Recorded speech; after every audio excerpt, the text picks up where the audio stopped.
Shalom, praise the Lord. पिता परमेश्वर का धन्यवाद करें आज फिर से एक बार इस दिन के लिए, और आज उसके कलाम पर एक बार फिर से साथ मिलकर मनन करने के लिए।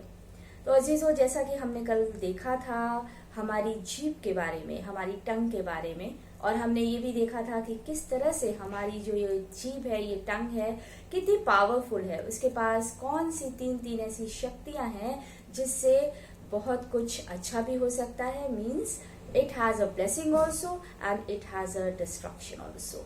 तो हम आज इसी बारे में आगे देखेंगे, और इसके पहले कि हम ये देखें कि बैड यूज ऑफ टंग्स क्या है, आखिर ऐसी क्या बातें हैं जब हम कहते हैं कि जुबान बुरी है या गलत बातें निकलती हैं, उसके पहले यकीनन अगर किसी चीज से कुछ गलत होता है तो उस गलत चीज की कुछ विशेषताएं होती हैं, उसके बारे में कुछ चीजें होती हैं। तो इसके पहले कि हम बैड यूज ऑफ टंग्स पे चलें, आज हम कलाम के ही जरिए देखेंगे कि वो बैड टंग्स जो गलत जीभ है, गलत जुबान है, एक्चुअली उसकी डेफिनेशन क्या है, वो है क्या। पावर्स तो हमने देख ली, लेकिन वो बैड टंग्स जब हम बोलते हैं तो वो कितने प्रकार की होती हैं और क्या होती हैं। तो आज का जो कलाम हम अभी भी याकूब की पत्री में ही रहेंगे, उसका 3रा बाब। और यहाँ पर आज का जो विषय, जब बैड टंग्स के बारे में बात करते हैं, तो जिस वर्स पर हम मनन करेंगे वो है 6वीं वर्स और 7वीं, जहां पर की कलाम इस प्रकार से कहता है, जीभ भी एक आग है, जीभ हमारे अंगों में अधर्म का एक लोक है और सारी देह पर कलंक लगाती है और जीवन गति में आग लगा देती है और नरक कुंड की आग से जलती रहती है, क्योंकि हर प्रकार के वन, पशु, पक्षी और रेंगने वाले जंतु और जलचर तो मनुष्य जाति के वश में हो सकते हैं और हो भी गए हैं, पर जीभ को मनुष्यों में से कोई वश में नहीं कर सकता। वह एक ऐसी बला है जो कभी रुकती ही नहीं, वह प्राणनाशक विष से भरी हुई है। आमीन। यहाँ पर वो उस विशेषता के बारे में बताया गया है जो कि जीभ जब वश में होती है और या नहीं होती, और जीभ पे किस प्रकार से, जब हमने कल भी देखा था कि प्राणनाशक विष से भरी होती है। तो जब हम कहते हैं प्राणनाशक विष या गलत जीभ, तो ऐसी कौन सी चीजें हैं जो कि हम यहाँ पर बैड टंग को इंगित करती हैं, इंडिकेट करती हैं। कलाम में से देखते हैं कि what we understand by bad tongue. जैसा कि हमने देखा था कि अगर अच्छी टंग है, अच्छी जीभ, अच्छी जुबान है हमारी, तो वो अंडर कंट्रोल होती है। 2 बातें होती हैं, एक वो अंडर कंट्रोल होती है, एक आउट ऑफ कंट्रोल होती है। और जो जीभ आउट ऑफ कंट्रोल होती है वो सिर्फ और सिर्फ लड़ाइयों का, शापित करने का, बुराइयों का, बड़ी बड़ी कंफ्यूजन्स का, बड़ी बड़ी मिसअंडरस्टैंडिंग्स का, जीवन में यही सारी बातों का जो है वो जरिया बनती है। और जो अच्छी टंग होती है, जब हम अच्छी बात बोलते हैं, जब हमारी जुबान से अच्छी बातें निकलती हैं, तो वो चाहे कैसा भी वो व्यक्ति हो जिससे हम वो बात कर रहे हैं, it comes as a blessing for them, वो उसके लिए एक आशीष का कारण बनती है। तो सबसे पहले आज हम बैड टंग्स के बारे में देखेंगे। पहली जो बैड टंग के बारे में कहा गया है, पहली प्रकार की जो वो बुरी जुबान होती है, वो है डिसाइटफुल टंग। एक धोखा देने वाली जो हमारी जुबान होती है, एक धोखा देने वाली जीभ होती है। अ डिसाइटफुल टंग वो पहली ऐसी जुबान है जब हम गलत टंग्स की, गलत जीभ की, जुबान की बातों को करते हैं। रोमियो की पत्री उसका 3रा बाब और उसकी 13वीं आयत। रोमियो की पत्री उसका 3रा बाब और उसकी 13वीं आयत में कलाम इस प्रकार से कहता है, उनका गला खुली हुई कब्र है, उन्होंने अपनी जीभों से छल किया है, उनके होठों में सांपों का विष है। उनका गला खुली हुई कब्र है, उन्होंने अपनी जीभों से छल किया है। यहाँ पर जब हम याकूब में पाते हैं कि कलाम कहता है 8वीं आयत में वह प्राणनाशक विष से भरी हुई है। वो रुकने की नहीं, वो प्राणनाशक विष से भरी हुई है। और यहाँ पर रोमियो उसका 3 बाब उसकी 13वीं आयत बताता है कि उन्होंने अपने जीवों से छल किया, छल कपट की बातें करी। और अजीजों, हमारे जीवन में बहुतायत से ये जो इस प्रकार की जो ये टंग है, ये जीभ जो जुबान है हमारी, वो पाई जाती है। छल करना, झूठ बोलना, यानी कि जो बातें अपने बेनिफिट के लिए, एक इंसान वो छल तभी करता है वो अपना बेनिफिट जब उसमें देखता है। एक भ्रमित करने वाली वो जुबान, वो जीभ जो है वो हमारे जीवन में होती है और वो हमसे फिर बहुत ही कर्ज के काम करवाती है। जब हम अपने बेनिफिट को, अपनी प्रायोरिटीज को सामने रखते हैं, हम देखते हैं कि ये सीधे से काम नहीं हो सकता, then we start using that deceitful tongue. तो हम वो उस भ्रमित करने वाली जुबान को बोलना शुरू कर देते हैं, लोगों को भ्रमित करने वाली। उसने इस तरह से किया, मैनिपुलेटिंग द थिंग्स, उसने इस तरह से किया, उसने उस तरह से किया, और भ्रम में किसी को भी डाल देना, भ्रम में किसी को डाल देना। तो पहली जुबान जो है वो एक डिसाइटफुल टंग है, एक भ्रम में डाल देने वाली जुबान है, जो कि बुरी कही जाती है, जिसमें कि छल भरा होता है।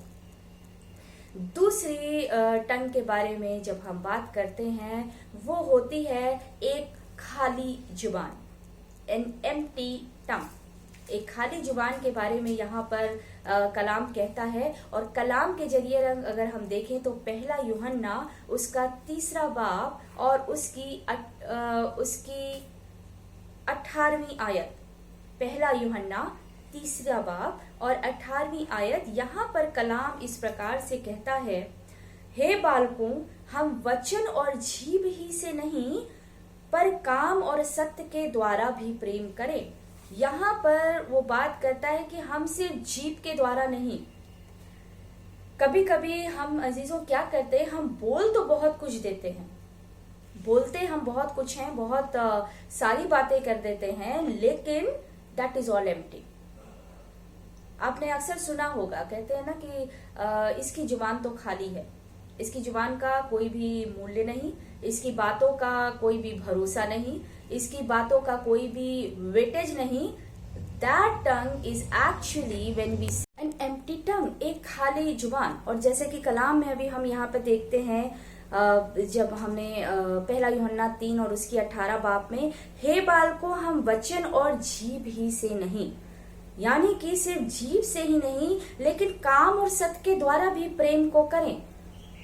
हमारे जीभ में कभी कभी वो प्रेम तो बहुत झलकता है, जब हमारी जुबान में हम बोलते हैं कुछ बातों को, किसी को कभी कभी इम्प्रेस करने के लिए, lot of promises, lot of good things, बहुत सारी बातें होती हैं, लेकिन सिर्फ बातों से काम नहीं चलता। हम कहते हैं ना जीवन में कुछ प्रैक्टिकली करना है, सिर्फ बातों से काम नहीं चलता। तो यहाँ पे कलाम भी इसी बात को बताता है कि सिर्फ खाली बातों से नहीं, तो दैट इज अ एम्प्टी टंग, और उस खाली जुबान से सिर्फ बातें निकलती हैं, कुछ भला नहीं होता, वो सिर्फ एक इल्यूजन्स को लेकर के आती हैं, एक से भ्रमित बातों को लेके आती हैं। तीसरी बात जब हम यहाँ पे देखते हैं, तीसरी प्रकार की जो हमारी जुबान के बारे में हम बात करते हैं, तीसरी टंग जो है वो है अनब्रिडल्ड टंग। अनब्रिडल्ड टंग मीन्स अनकंट्रोल्ड, बिना लगाम की जुबान। जैसे कि हमने अभी याकूब में देखा था, याकूब उस जुबान के बारे में जब यहाँ पे बताता है, वहां पर ये इस बात को कहता है कि जीभ वश में नहीं, ये एक ऐसी बला है जो रुकती ही नहीं, it is out of control. And when it is out of control it means it has no limits.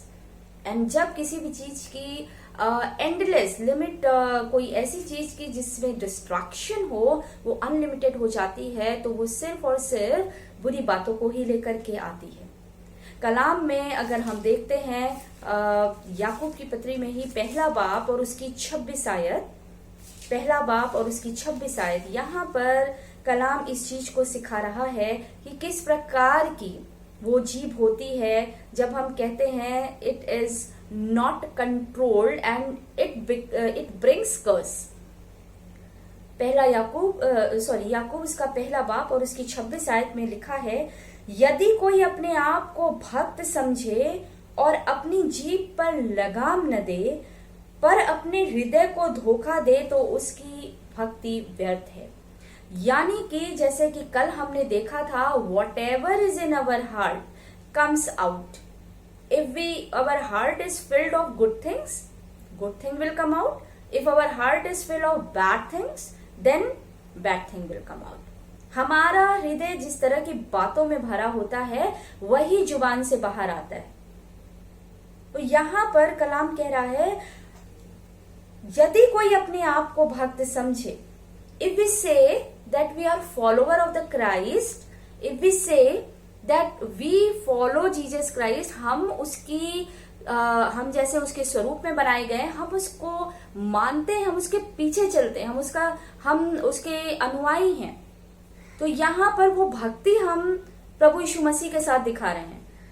और कलाम क्या कह रहा है कि इसलिए कलाम कह रहा है, यदि कोई अपने आप को भक्त समझे, if you think that I am a follower of a Christ, I am a follower, तो वो कहता है कि और अपनी जीभ पर लगाम न दे पर अपने हृदय को धोखा दे तो उसकी भक्ति व्यर्थ है। यानी कि ऐसे कि मैं उसको फॉलो करती हूं, मैं उसका अनुयायी हूं, मैं उसके रास्ते पे चलता हूं जो सच्चा प्रेमी परमेश्वर है, लेकिन वो सिर्फ हमारी जीभ से निकलती है वो बात। जैसे यहां कहता है वो जीभ से निकलती है, लेकिन अपने भक्त समझते हैं, लेकिन हमारी जीभ पे अपना कंट्रोल नहीं है। We don't have a control, we say whatever we wish to say, whenever we want, हम किसी को भी कुछ भी बोल सकते हैं, we are free to do that. लेकिन ऐसा नहीं है। वो फिर हमारी भक्ति, वो हमारा कह देना कि yes we follow the Christ, और हम उसकी बातों पे चलते हैं, हम उसकी बातों को मानते हैं। वो भक्ति हमारे गीतों का गाए जाना, हमारी परमेश्वर की आराधना करना, हमारा कलाम को पढ़ना, हमारा ये कहना कि हम बहुत विश्वासी हैं, हम बहुत बड़े बड़े काम करते हैं, लेकिन our tongue is out of control. Whatever we do, we boast about it. So our tongue is not in control. तो कलाम भी साफ कहता है भक्ति व्यर्थ है। It is nothing there. In the front of God, it is nothing. तो ये जो जीभ है हमारी, सबसे खतरनाक बैड टंग के बारे में जब हम बात करते हैं, ये सबसे खतरनाक एक बैड टंग है, that is an unbridled tongue without control. चौथी टंग जब हम देखते हैं तो वो है बोस्टिंग टंग और फ्रॉवर्ड टंग, एक ऐसी डिंगे मारने वाली हमारी जुबान। और अगर जब हम याकूब के तीसरे बाप में ही हम देखते हैं तो वहां पर भी हम पाते हैं इसको। 6वीं आयत से आगे जब हम देखते हैं 8वीं आयत में, वहां पे लिखा है, पर जीभ को मनुष्यों में से कोई वश में नहीं कर सकता, वह ऐसी बला है जो रुकती नहीं है, वह प्राणनाशक विष से भरी हुई है। हमारी जो जीभ है वो जैसे कि अधर्म का एक लोक बताया गया है और उसके बारे में बताया गया है वो किस किस प्रकार से है, यानी कि वो रुकती नहीं है। और जब वो रुकती नहीं है तो बहुत बार ऐसी बातें हैं कि वो बड़ी बड़ी डींगे मारती है। यहाँ पर 5वीं आयत में हम पाते हैं इसी चैप्टर की, वैसे ही जीभ भी एक छोटा सा अंग है और वो बड़ी बड़ी डींगे मारती है, बड़ी बड़ी डींगे मारती है। यानी कि we boast about big things. हमारी जो ये टंग है, ये जो हमारी जुबान है, वो बातें तो बहुत बड़ी बड़ी करती है, वो भ्रमित करती है, अनकंट्रोल। और जब कोई चीज अनकंट्रोल होती है, जिस पर हमारा वश नहीं हम करते हैं, तो वो फिर जिसका कोई लिमिट नहीं होता, अनलिमिटेड, वो कुछ ना कुछ आगे आगे बहुत ज्यादा बोलना। और जब हम जानते हैं कि जब हम अपनी लिमिट से what we are, what we can do, उससे जब हम ऊपर बोलना शुरू करते हैं तो वो जो होता है वो कुछ और नहीं लेकिन एक डिस्ट्रक्शन को ही लेकर के आता है। और यहाँ पर कलाम में भी इस के बारे में अगर हम पढ़ें नीति वचन उसका 10वां बाब, वहां पर भी इस बारे में कलाम बताता है। नीति वचन उसका 10वां बाब और उसकी 31 आयत, यहाँ पर कलाम कहता है धर्मी के मुंह से बुद्धि टपकती है पर उलट फेर की बात कहने वाले की जीभ काटी जाएगी। There is a punishment. It is not that I have an uncontrolled tongue, you have an uncontrolled tongue and God will let it be. No, it will not. अगर हम ये सोचते हैं कि अनकंट्रोल हमारी जो ये जीभ है, हमारी जुबान है, वो वश में नहीं है, हम कुछ भी बोलते रहते हैं, तो नहीं। परमेश्वर यहाँ कलाम कहता है यहाँ पनिशमेंट भी है। और वो पनिशमेंट क्या है? 31वीं आयत में, धर्मी के मुंह से बुद्धि टपकती है। अगर जुबान कंट्रोल में है, अगर हमारी भक्ति के साथ साथ हमारा कंट्रोल अपनी जीभ पर है, हमारा वश है, तो यहाँ पर वो कहता है धर्मी के मुंह से बुद्धि टपकती है। Because when heart and tongue they are connected with good things, तो हमारे मुंह से वो जो है बुद्धि की बातें निकलेंगी। लेकिन पर उलट फेर की बात कहने वाले की जीभ काटी जाएगी। कलाम यहाँ पे पनिशमेंट भी बता रहा है। जब उलट फेर की बात, बोस्टिंग इन द प्राइड, कभी कभी इतनी ज्यादा बातें, इतनी डींगे हम मारते हैं, इतनी बड़ी बड़ी बातें, which is not even we can not do a single a bit of it. हम ये कर देंगे, हम वो कर देंगे, हम इस तरह से हम बहुत बड़े शेर बन जाते हैं। चाहे वो उस जंगल में, ये दुनिया के जंगल में हमारी जो आइडेंटिटी है वो कुछ भी है, कभी कभी हम बहुत बड़े शेर बन जाते हैं और अपनी बातों से हम ये प्रदर्शित करते हैं कि I can do anything and that anything, वो हम अच्छी बातों के लिए भी बोल जाते हैं, बुरी बातों के लिए बोल जाते हैं, लेकिन अल्टीमेटली होता क्या है? बाहर वो आता है जो कि हमारे अंदर है। तो जब परमेश्वर का वचन कहता है ऐसी जीभें काट डाली जाएंगी, तो be aware that your tongue should not boast. क्योंकि पौलुस भी इस बात को कहता है कि मैं घमंड जब करूं तो उस क्रूस पर करूं। तो घमंड अगर करना है तो अपनी इस जुबान पे नहीं, अपनी इस टंग पे नहीं। We are not there to boast on anything which we have, but only on the cross, that is all. तो यहाँ पर अगर हम ऐसा नहीं करते हैं, हमारी वो डींग मारने वाली जो हमारी एक टंग है, जो हमारी डींग मारने वाली जुबान है, जीभ है, परमेश्वर यहाँ कलाम कहता है ऐसी जीभें काट डाली जाएंगी, क्योंकि ऐसी जीभों का कोई वेटेज नहीं है। और जब हम एम्प्टी टंग को देखते हैं, these both tongues are connected, empty tongue and this boastful tongue, these are connected. क्योंकि जिस बात का वेटेज ही नहीं है, डींगे वही बातें होती हैं, doesn't have any weight. You keep on saying anything, it doesn't have weight. तो यहां पर वो कनेक्शन भी हम पाते हैं। इसके बाद जब हम आगे देखते हैं एक झूठी जीभ के बारे में, अ लायर टंग। जब हम बैड टंग्स की बात करते हैं तो एक और जुबान है हमारे पास, वो झूठ की जुबान। एक तो डिसाइडफुल टंग थी जो कि भ्रमित करने वाली थी, लेकिन ये टंग, झूठ की जुबान, एक सबसे खतरनाक। आप भ्रमित किसी को थोड़ी देर के लिए कर सकते हैं, लेकिन आपका झूठ भ्रम में आपने डाल दिया, इंसान सोचेगा। बट कभी कभी वो झूठ ऐसा होता है कि एक सेकंड में it destroys anything, any relationship, any bond, anything which you are doing, it destroys. A faith, a trust, it destroys. और ये जब अंदर दिल में गलत होता है किसी के लिए, then that comes out. That comes out. वो जुबान जो है, ये जो झूठ की जुबान है, ये सबसे खतरनाक जुबान है जो हमारे अंदर होती है। और अगर हम कलाम में से देखें तो नीति वचन उसका 6वां बाब और उसकी 17वीं आयत, नीति वचन उसका 6वां बाब और उसकी 17वीं आयत में हम इस प्रकार से कलाम भी इसके बारे में कहता है,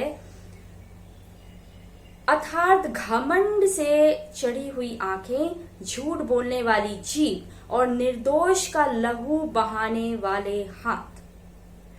16वीं आयत से हम देखेंगे। 16 आयत में कहता है कलाम, 6 वस्तुओं से यहोवा वैर रखता है, वरन 7 हैं जिनसे उसको घृणा है।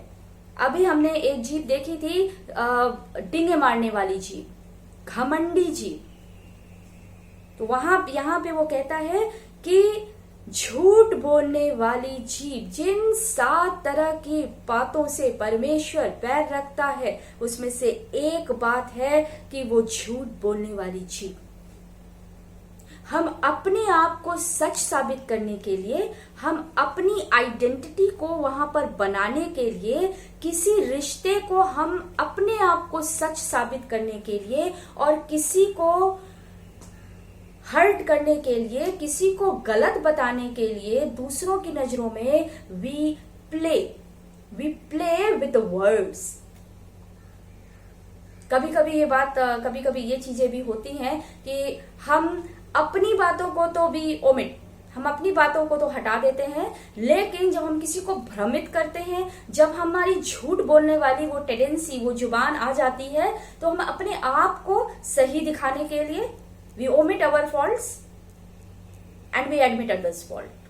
हम अपनी बातों को तो वहां से निकाल देते हैं, लेकिन अपने बारे में फिर हम अच्छी जुबान को ले आते हैं और दूसरे व्यक्ति के बारे में जो बातें हैं, जो झूठ है, उसको अगर सच भी है तो उसको ऐसे प्रेजेंट करते हैं कि वो डिसाइडफुल भी होता है, वो लाइंग भी होता है।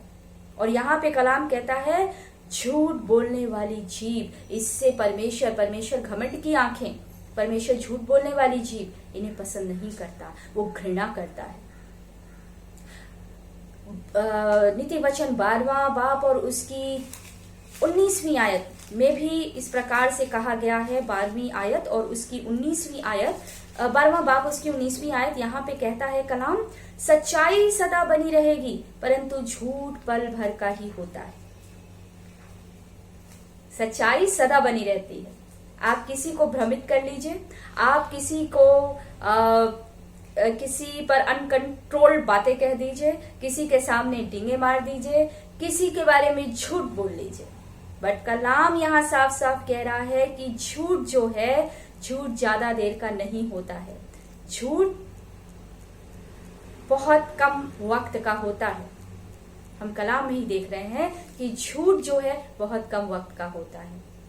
जिस प्रकार से रेत पर घर बनाते हैं ना, एक भ्रमित मकान, एक भ्रम करने वाला वो रेत के ऊपर हम मकान बनाते हैं। बच्चे जनरली खेलते हैं तो रेत का मकान बनाते हैं ना, ढह जाता है, जस्ट एन इल्यूशन, ढह जाता है। वो एक उस जमीन पे बना होता है, समुद्र के किनारे जहां पे वो लहरें हैं, वो उस जमीन पर बना होता है जिसका कोई बेस नहीं होता। समुद्र के किनारे होता है ना, उसका कोई बेस नहीं है, रेत है, रेत के ही ऊपर वो घर बना है। देन फाइनली एक लहर आती है और वो सब कुछ खत्म हो, यानी कि वो झूठ का घर, वो झूठ का घर, वो झूठ और भ्रम करने वाला जो एक मकान हम अपने बेनिफिट के लिए दुनिया में बना देते हैं, लोगों के बारे में बना देते हैं। एक हल्की सी जब सच्चाई, बिकॉज ट्रुथ ऑलवेज विंस, जब एक हल्की सी सच्चाई आती है, वो पूरा का पूरा जो ये झूठ एक रेत उस झूठ का बना हुआ घर वो ढह जाता है। कलाम भी कहता है झूठ ज्यादा देर तक नहीं टिकता। तो जरूरी है कि हम समझें कि हमारी ये जो जीभ है वो कहीं एक लाई वाली तो नहीं है, झूठ की तो नहीं है, क्योंकि कहता है कि a liar is a league with devil and will be shut out of haven, जैसे कि अभी हमने कलाम में पढ़ा। और वो कलाम ये भी कहता है कि जो ये झूठ है, ये जो झूठ की जीभ है जो कि वश में नहीं होती, वो शैतान के साथ उसका वो कनेक्शन होता है, शैतान के साथ उसका वो कनेक्शन होता है और वो स्वर्ग में से फेंक दी जाएगी। यहां पे कह रहा है शट आउट ऑफ हेवन। तो जरूरी है कि ये जो लाइंग टंग है हमारे जीवन में वो नहीं हो। इसके बाद एक और टंग के बारे में हम देखते हैं, वो है अ फ्लैटरिंग टंग। अ फ्लैटरिंग टंग, बहुत सारी फ्लैटर करने वाली, किसी को इंप्रेस कर देने वाली टंग। इंप्रेशन भी दो तरह का होता है, एक होता है अच्छे कामों के लिए, that what I am, what I have, वो बातों को हम सामने रखते हैं। जब हम सही हैं तो किसी को हमें इंप्रेस करने की जरूरत नहीं होती।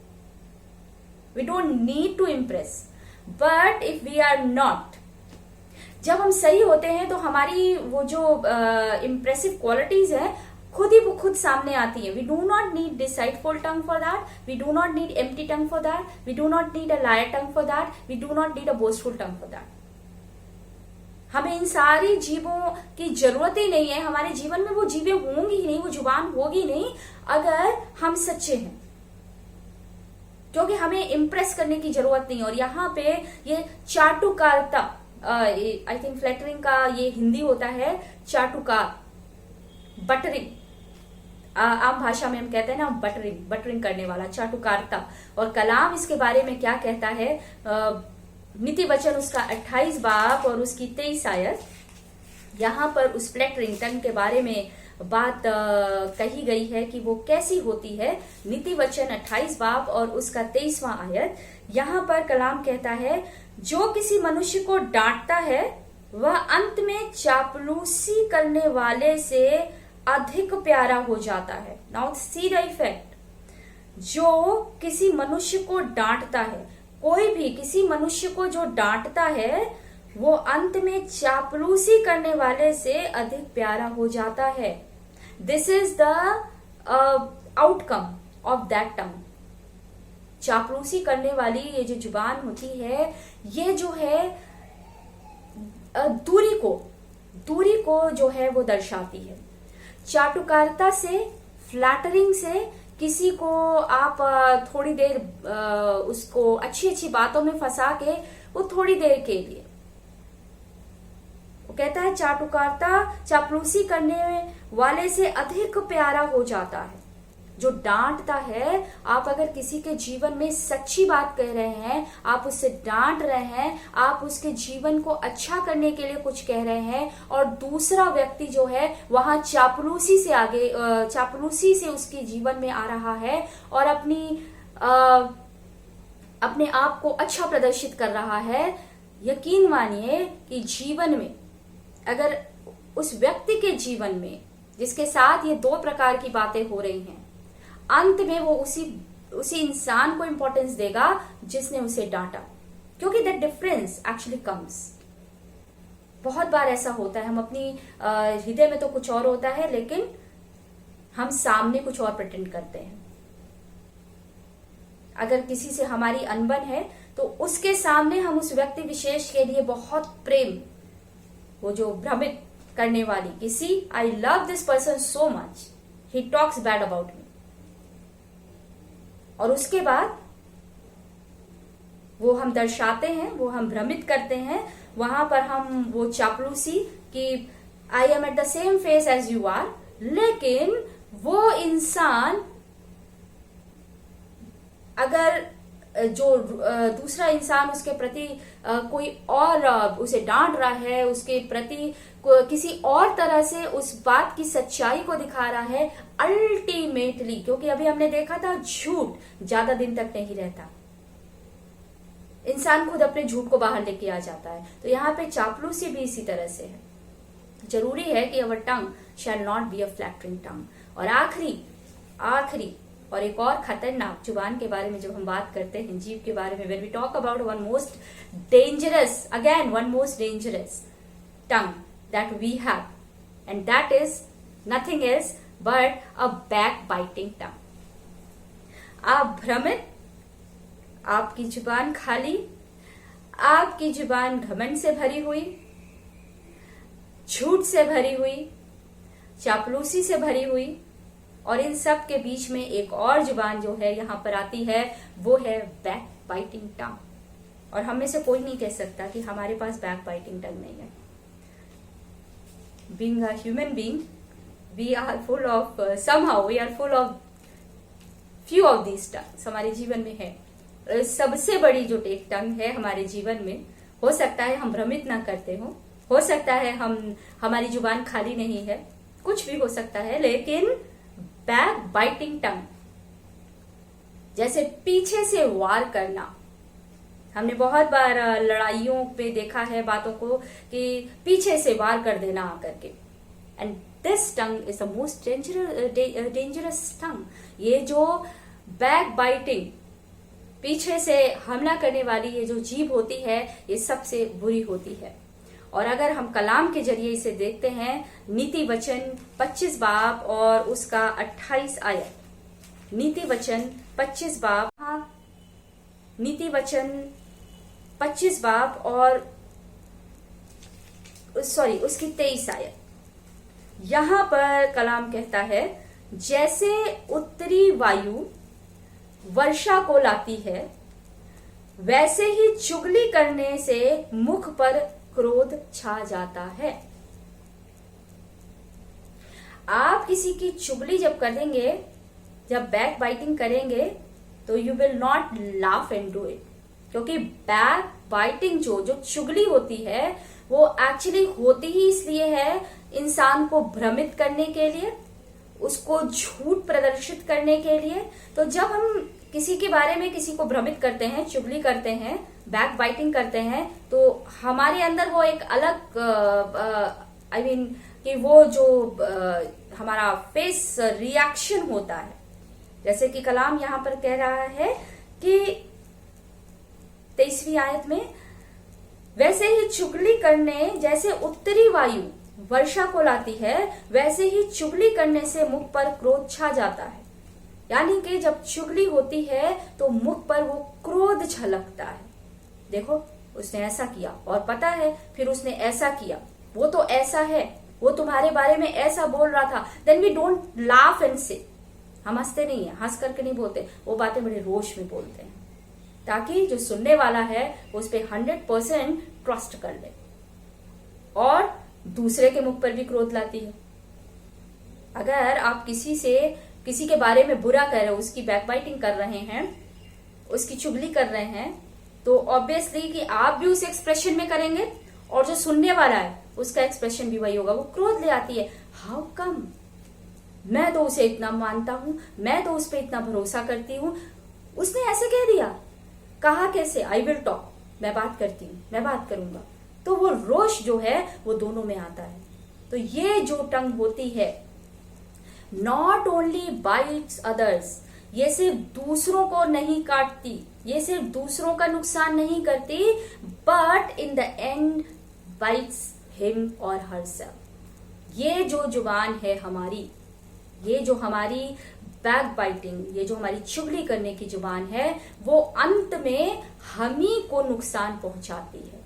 क्योंकि जैसे अभी हमने कलाम में पढ़ा था, झूठ ज्यादा दिन नहीं टिकता, झूठ की जुबान, जो हमारी डींगे मारने की जुबान है, वो ज्यादा दिन नहीं टिकती, बिकॉज सच्चाई सामने आती है, सच्चाई सामने आती है, आज नहीं कल वो सच्चाई सामने आती है। कभी कभी हम अपने जीवन में बड़ी सारी बातें कर जाते हैं, बहुत सारी बातें बोल जाते हैं, बहुत सारी बातें कर जाते हैं कि ये तो झूठ कभी आएगा नहीं। हाउ कॉन्फिडेंट आई वॉज कि जो मैंने बोला वो नहीं आएगा, और हम उसके ऊपर झूठ की परत दर परत चढ़ाते जाते हैं। लेकिन यहां पर जो ये टंग है, ये खुद को इंसान फिर अपने आप को ही उसमें फंसा देता है। कहते हैं ना, जो आप बोते हैं वही फिर आप काटते हैं। आपने अगर जाल बिछाया है तो उस जाल में खुद ही फंस जाता है। तो ये जो चुगली करने वाला जो हमारा दिल है, जो हमारे दिल में चुगली की बातें होती है, जो मुंह से निकलती हैं, एंड में वो हम ही को, एंड में वो उसी इंसान को जिसमें ये खासियत, ये जुबान पाई जाती है, वो अपने आप को ही, क्योंकि जब अनकंट्रोल्ड झूठ हम बोलते हैं तो कभी कभी हम डींगे मारते हैं, तो कभी कभी हम बाहर जाके भी ऐसी ऐसी बातें कर जाते हैं जो हम सोचते हैं सामने वाले को पता नहीं लगेंगी, बट एट द एंड वो हमारे सामने आती हैं। तो अजीजों, ये है हमारी बैड टंग्स। डिसाइडफुल टंग, भ्रमित करने वाली जीभ, एम्प्टी टंग, खाली जीभ, अनब्रिडल्ड टंग, बिना कंट्रोल की जीभ, अ बोस्टफुल टंग, एक डींगे मारने वाली जीभ, अ लाइंग टंग, झूठ बोलने वाली जीभ, अ फ्लैटरिंग टंग, चापलूसी करने वाली जीभ, और अ बैक बाइटिंग टंग, ये बैक बाइटिंग, चुगली करने वाली। और हमारे जीवन में जब इस प्रकार की एक भी जीभ होती है, जैसे हम धन्य वचन पढ़ते हैं ना, तो इट इज इंटरकनेक्टेड। अगर आप मन के दीन हैं तो यकीनन एक भी क्वालिटी अगर आपके जीवन में धन्य वचन की पाई गई है तो इंटरकनेक्टेड है, आठों के आठ इंटरकनेक्टेड है। अगर आप दीन है तो फिर आपके मन में दया भी होगी। अगर आप दयालु हैं तो आप दूसरे की प्रॉब्लम्स को समझेंगे। आप धर्म के भूखे प्यासे होंगे। पहली है तो आखिरी भी होगी, पहली नहीं है तो आखिरी भी नहीं होगी। क्योंकि अगर आप मन के दीन हैं, आपके लिए दूसरों में प्रेम होगा। आप मन के दीन ही नहीं है तो फिर वो प्रेम कहां से आएगा? तो same is with tongue. Uncontrolled tongue में ये सारी क्वालिटीज होती हैं। All bad things are found. क्योंकि अगर भ्रमित करने वाली जीभ है बट नेचुरल, जो भ्रम में डाल रहा है वो झूठी तो बोल रहा है। भ्रमित करने वाली कोई चीज झूठ है, खाली है। तो अगर डिसाइडफुल टंग है तो वो खाली है, खाली जुबान है। That has no weightage, no weightage at all. क्योंकि भ्रम करने वाली बातों में वेटेज नहीं होता, वो चापलूसी की बातें होती। तो इफ हमारे जीवन में एक भी, अगर हमारी जुबान झूठी है, अगर हमारी जीभ वो कंट्रोल में नहीं है, हम झूठ बोलते हैं, यानी कि हम झूठ बोलते हैं तो हम भ्रमित करते हैं। झूठ बोला ही भ्रमित करने के लिए जाता है, और झूठ बोल रहे हैं यानी कि हम चुगली कर रहे हैं। सो एक भी अगर ये गलत जुबान, हमारी ये जुबान है, एक भी अगर ये गलत है तो पहले से लेकर के 5वीं तक it is underconnected, it's all interconnected. तो जरूरी है कि हमारे जीवन में हम अपनी जुबान पे कंट्रोल करें। जैसे कि यहाँ पे हमने कलाम में भी, याकूब में देखा कि सबसे पहली बात ही वहां पर ये है कि जीभ को वश में करना। तो ये है हमारी वो बैड टंग्स जो हमारी जीवन में पाई जाती है। And this is all what we have in the heart which comes out as a bad tongue. तो जरूरी है कि हम आज एनालाइज करें, हम एनालिसिस करें, हम अपने आप को जांचें कि क्या हमारे जीवन में कोई एक भी ऐसी जीभ है। अगर है तो यानी कि ये सारी बैड टंग्स हैं। और परमेश्वर का कलाम कहता है कि वो इन बातों से नफरत करता है, वो झूठ से, वो घमंड भरी आंखों से, वो भ्रमित करने वाली बातों से, वो चुगली करने वाली चीजों से वो घमंड करता है। तो अगर हमें परमेश्वर के प्रेम को पाना है, अगर हमें परमेश्वर के सामने आना है सच्चे दिल से, जैसे कि अभी हमने कलाम में पढ़ा कि सिर्फ जीभ, सिर्फ बोलने से नहीं, वो भक्ति हमारी वो झूठी है, वो भक्ति हमारी झूठी है, वो भक्ति हमारी झूठी है। तो जरूरी है कि जिस तरह से कलाम ने यहाँ कहा कि अगर वो भक्ति, अगर अपने आप को हम भक्त समझते हैं, अगर अपने आप को हम फॉलोवर समझते हैं, तो जरूरी है कि हम अपनी जुबान को लगाम दें। हम परमेश्वर से प्रार्थना करें कि हमारा ये जो जीवन है, हमारे जीवन में ये जो हमारा एक पार्ट है, ये जो टंग है, जो कि डिस्ट्रक्शन और ब्लेसिंग्स दोनों लाता है, जरूरी है कि हमारे जीवन में वो अच्छी बातें हो, हमारे जीवन में हमारी जीभ हमारे वश में।